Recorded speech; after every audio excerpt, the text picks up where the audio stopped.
நானும் என்னோட கிளைண்ட்டும் dead lift practice பண்ணிட்டு இருந்தோம். ஃபர்ஸ்ட் வீக்ல 80 kgsல 4 to 5 reps அவரால் பண்ண முடிஞ்சது.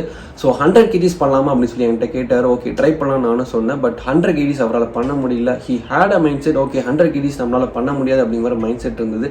செகண்ட் வீக்ல 90 kgs ட்ரை பண்ணலாம்னு சொல்லிட்டு வி ப்ராக்டிஸ் 2 to 3 reps.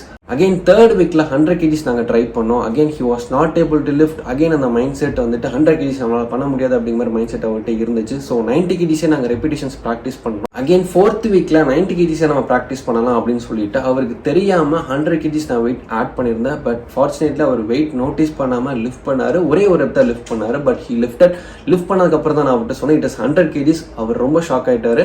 இதுல நோட்டீஸ் பண்ண வேண்டிய விஷயம் என்ன அப்படின்னா ப்ராக்ரெசிவ் ஓவர்லோட். நாங்கள் ப்ராக்ரெசிவ் வெயிட் ஆட் பண்ணி ரெப்பிடேஷன்ஸ் ப்ராக்டிஸ் பண்ணதுனால அவருக்கு ஸ்ட்ரென்த் கெயின் ஆச்சு. ஸோ அதனால அவரால் லிஃப்ட் பண்ண முடிஞ்சது. டேக்அவே என்ன அப்படின்னா நேத்து ஒரு விஷயத்த உங்களால பண்ண முடியல அப்படிங்கறதுக்காக இன்னைக்கு அதை பண்ணாம இருக்காது.